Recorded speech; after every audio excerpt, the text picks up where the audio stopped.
ವಿಶೇಷವಾಗಿ ಭಾರತೀಯ ಜನತಾ ಪಾರ್ಟಿಯ ಲೀಡರ್ಶಿಪ್ ಏನಿದೆ ಅವರು ಚುನಾವಣೆಯ ಸಂದರ್ಭದಲ್ಲಿ ನಾವು ಮೊದಲಿಂದನೂ ಹೇಳ್ಕೊಂಡು ಬರ್ತಾ ಇದ್ದೀವಿ, ಸೆಂಟ್ರಲ್ ಏಜೆನ್ಸೀಸು ED, CBI, ಆಮೇಲೆ ID ಇಂಥದ್ದೆಲ್ಲ ಈ ಏಜೆನ್ಸಿಗಳನ್ನು ದುರುಪಯೋಗ ಮಾಡ್ತಾರೆ ಅಂಥೇಳಿ ಅನೇಕ ಸಂದರ್ಭದಲ್ಲಿ ಹೇಳಿದೆ.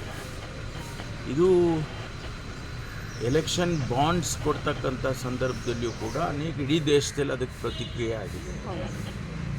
ಒಂದು ಕಡೆ ಆ ರೀತಿ ವಿರೋಧ ಪಕ್ಷಗಳನ್ನು ಒಂದು ರೀತಿಯಲ್ಲಿ ಹೆದರಿಸುವಂಥ ಪ್ರಯತ್ನ ಒಂದು ಕಡೆ ಆದರೆ, ಇನ್ನೊಂದು ಕಡೆ ಇವತ್ತು ರಾಜ್ಯದ ಮುಖ್ಯಮಂತ್ರಿಗಳನ್ನೇ ಅವರು ಅರೆಸ್ಟ್ ಮಾಡುವಂಥದ್ದು, 9 ಬಾರಿ ಅವರು ಸಮನ್ಸ್ ಕೊಡ್ತಾರೆ ಅಂತ ಹೇಳಿದ್ರು ಒಬ್ಬ ಮುಖ್ಯಮಂತ್ರಿಗೆ.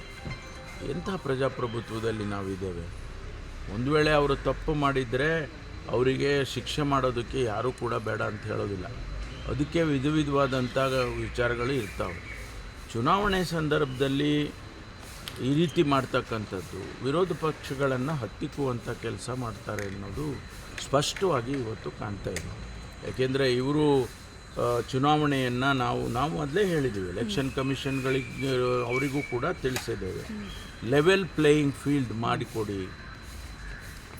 ಒಂದು ಸಂದರ್ಭದಲ್ಲಿ EVMಗಳು ಕಾಂಪ್ರಮೈಸ್ ಆಗ್ತಾಯಿದೆ, EVMಗಳು ಬೇಡ.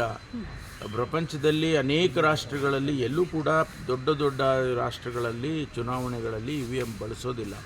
ಅಮೆರಿಕದಂಥ ದೇಶದಲ್ಲೇ ಬಳಸೋಲ್ಲ, ಯುರೋಪ್ ದೇಶಗಳಲ್ಲಿ ಬಳಸೋಲ್ಲ. ಆದ್ದರಿಂದ ಯಾವುದೇ ಎಲೆಕ್ಟ್ರಾನಿಕ್ ಸಿಸ್ಟಮನ್ನು ಕಾಂಪ್ರಮೈಸ್ ಮಾಡೋದಕ್ಕೆ ಅವಕಾಶ ಇದೆ ಅಂತೇಳಿ ವಿಧವಾಗಿ ಎಲೆಕ್ಷನ್ ಕಮಿಷನ್ ಮುಂದೆ, ಕೋರ್ಟ್ ಮುಂದೆ ಎಲ್ಲ ಹೇಳಿದ್ದಾರೆ. ಆದರೆ ಬರೀ ಕಾಂಗ್ರೆಸ್ ಪಕ್ಷ ಒಂದೇ ಅಲ್ಲ, ಎಲ್ಲರೂ ಹೇಳಿದ್ದಾರೆ, ಎಲ್ಲ ವಿರೋಧ ಪಕ್ಷದವರು ಹೇಳಿದ್ದಾರೆ. ಆದ್ದರಿಂದ ಒಂದು ಲೆವೆಲ್ ಪ್ಲೇಯಿಂಗ್ ಫೀಲ್ಡನ್ನು ಮಾಡಿಕೊಡೋದಕ್ಕೆ ಅವರಿಗೆ ಮನಸ್ಸಿಲ್ಲ. ಯಾಕೆಂದರೆ ಎಲ್ಲೋ ಒಂದು ಕಡೆ ಅದನ್ನು ಮ್ಯಾನಿಪ್ಯುಲೇಟ್ ಮಾಡಿ ನಾವು ಅಧಿಕಾರಕ್ಕೆ ಬರ್ಬೋದು ಅಂತಕ್ಕಂಥದ್ದು ಅವರ ಮನಸ್ಥಿತಿ ಇದೆ ಅಂತೇಳಿ ನನಗೆ ಅನಿಸುತ್ತೆ. ಆದ್ದರಿಂದ ನಾನು ಕೂಡ ಈ ಕೇಜ್ರಿವಾಲ್ ಅವರನ್ನು ಏನು ಅರೆಸ್ಟ್ ಮಾಡಿದ್ದಾರೆ ಅದನ್ನು ಖಂಡಿಸ್ತೇನೆ. ಸರ್, ಈಗ